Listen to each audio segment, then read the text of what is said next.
Are you ready for a new adventure? Time to travel back in time, let's go! Are you ready for a new adventure? Let's learn about the past with Anna and Leo.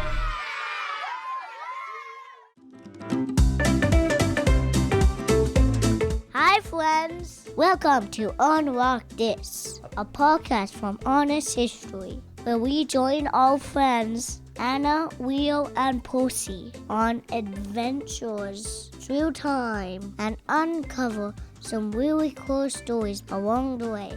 My name is William. I'm 6 years old, and I love learning about history, especially new stories that I don't hear about in school. I can't wait for today's story, and I think you're gonna love it too. So let's dive in.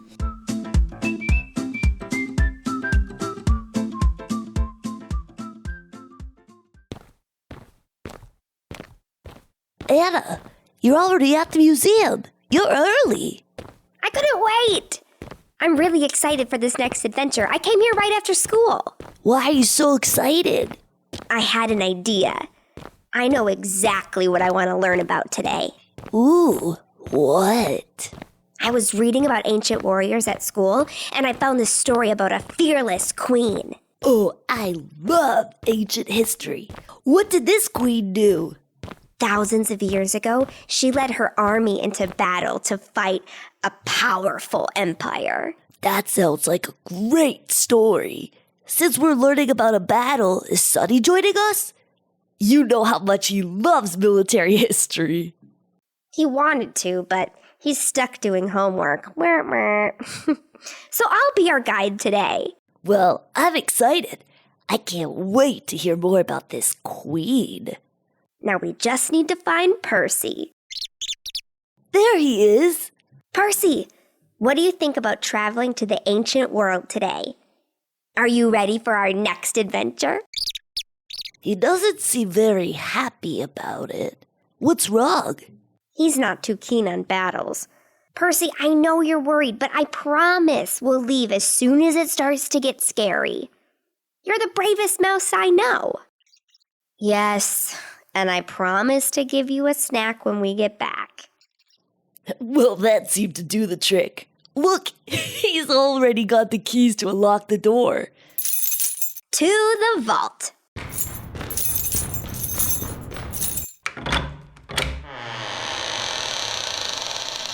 We're in. Remember, we have to be quiet so the guard doesn't hear us. Oh, of course. Thanks for letting us inside the vault, Percy. Now, we just need to find something to help us learn more about this queen. What was her name? Her name was Tomyris. She was the queen of an ancient tribe of people. They lived in Central Asia. Wow, I wonder if there's anything in this vault about her. Percy, you think you found something? Where is it? He's pointing to that corner. It looks like there's an object, but it's covered with a big cloth. Let's go see what it is. Here, I'll lift the cloth so we can see what it is. Percy says to be careful. I'll be extra careful, don't worry. What is it? Huh, it's a painting. This painting doesn't look very ancient. When was this painting made, Percy? What did he say? He said it's from the 1400s. I don't see what this has to do with Tomyris, though, because she was alive about 2,000 years earlier. Are you sure this is right, Percy? Well, we're about to find out. It feels like we're about to time travel.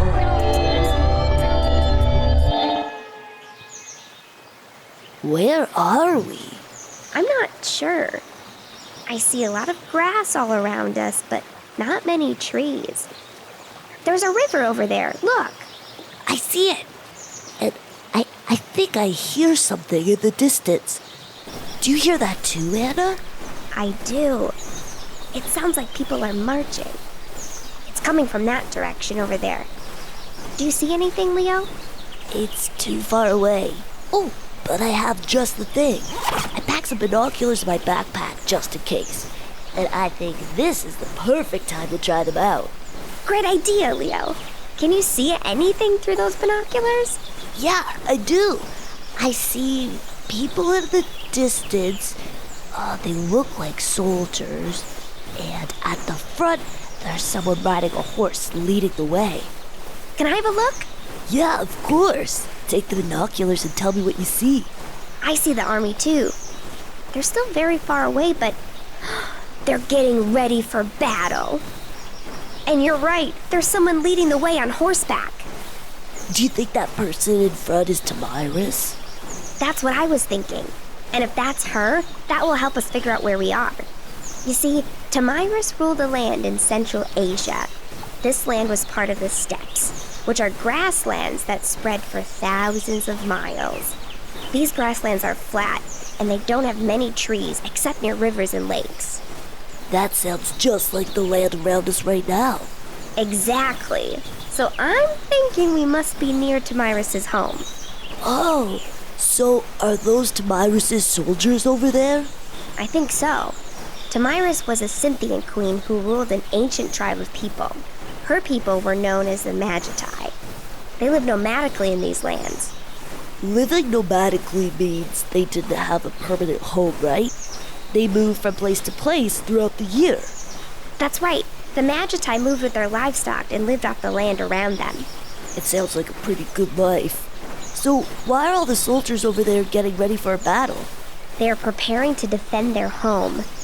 You see, their land was right next to the powerful Persian Empire. This empire was also called the Achaemenid Empire and was ruled by King Cyrus the Great. King Cyrus had been using his armies to conquer people in Central Asia and grow his empire. And Tomyris did not want him to conquer her people. I see. So Tomyris and her army are getting ready to battle King Cyrus the Great and his Persian army? That's what I'm thinking. How long ago did this all happen?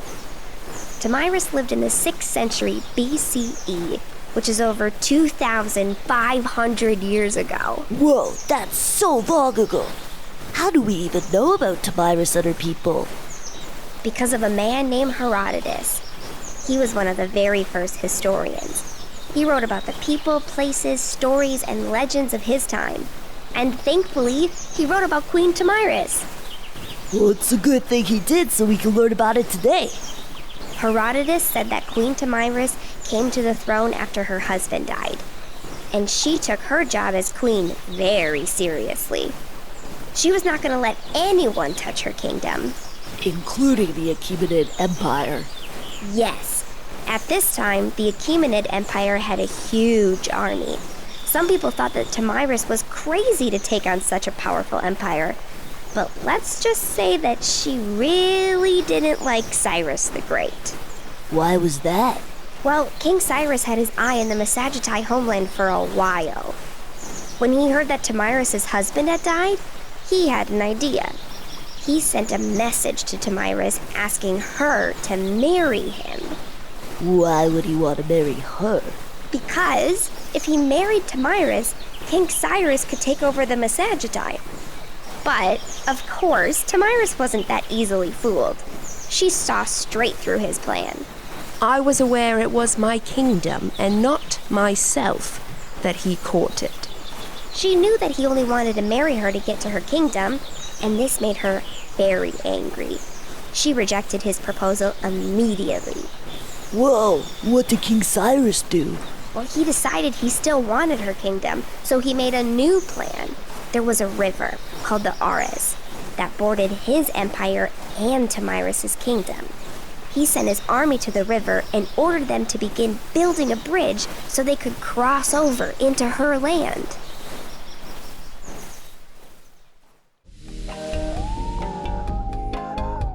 Hi friends, are you enjoying today's episode? I'd like to take a quick break from the story to tell you about another great place to learn about the past.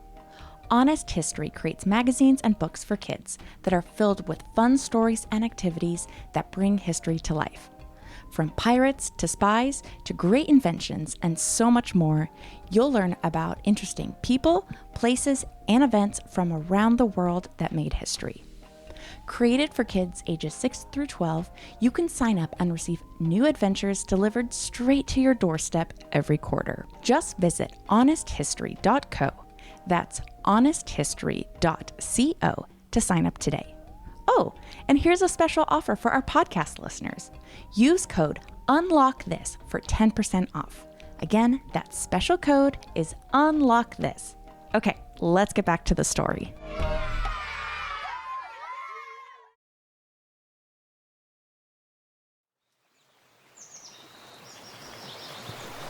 So Cyrus and his army were building a bridge over the river. Did Tomyris find out about the bridge? She sure did, and she wasn't happy. She sent a messenger to the king telling him to stop. King of the Medes, cease to press this enterprise, for you cannot know if what you are doing will be of real advantage to you. Be content to rule in peace your own kingdom. Then she told him that he had 3 days to stop, and if he didn't, she would attack. Whoa, what did King Cyrus do? Well, he consulted his advisors, and they came up with a clever trick. They would fool the Massagetae to make them think that the Persians had retreated. How did Cyrus do that? When the 3 days passed, the Massagetae could see that the Persians were still camped on the side of their river, or so they thought. The Massagetae marched towards the Persians' camp to attack, but when they got there, it was empty. The Persian soldiers were gone, but they had left behind some wine. The Massagetae soldiers decided to celebrate the fact that the Persian army had retreated, so they opened the wine and they had a feast. Of course, it was right when they were celebrating that the Persian soldiers attacked. The Massagetae soldiers weren't prepared at all. Oh dear. Oh dear was right. The Persians captured most of the soldiers, including Tomyris' son. Her son died soon after. Tomyris blamed Cyrus for her son's death.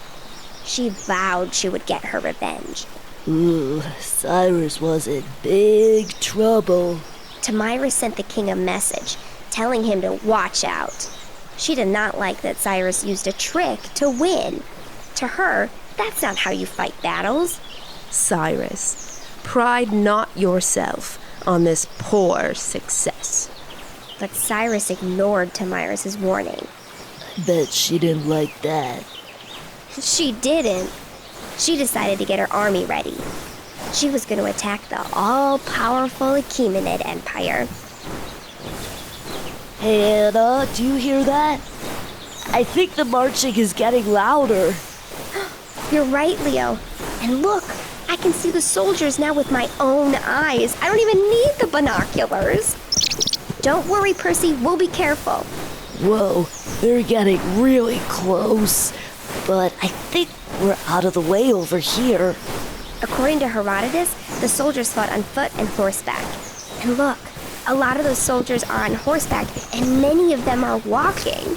It looks like most of them are carrying bows and arrows. Also, is it me, or are the soldiers very shiny? Is that gold on their armor? Yes, you're right, Leo. Herodotus said that they used brass and gold for their weapons and armor. It's quite the army. It's amazing to see it right in front of us. I think they're marching to meet the Persian army. Herodotus said that this would be one of the fiercest battles. Ooh, here, through my binoculars, I can see the Persian army. Take a look.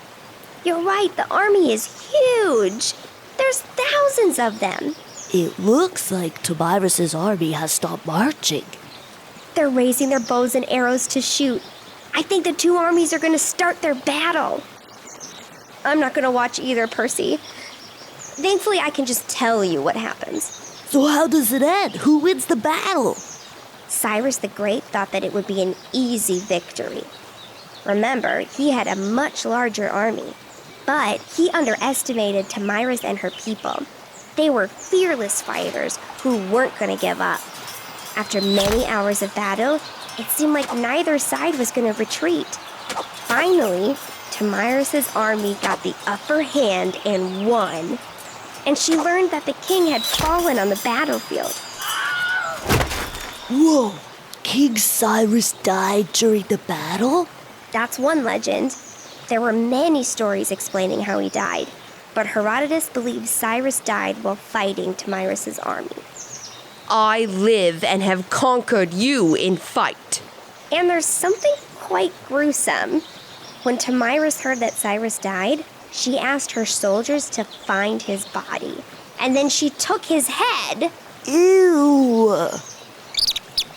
Yeah, I don't like that part either, Percy.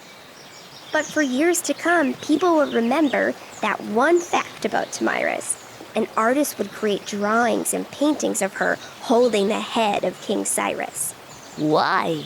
Cyrus the Great ruled the most powerful empire of his time, and he had been taken down by Tomyris and her small but mighty army. She became an important symbol of freedom and strength for her people. The legend of her battle would live on for centuries. In fact, she was quite popular during the 1400s. During that time, a lot of European artists painted the queen. The 1400s. So that would have been about 2,000 years after she died. It's interesting that her story became so popular then. Wait a second. What is it, Leo? That painting we found in the vault? Percy said it was from the 1400s. You're right! Maybe that's a painting of Tomyris. I think we're on to something because it's starting to feel like we're about to travel home. And we're back in the vault. And look, here's the painting. Is that woman in the painting supposed to be Tomyris?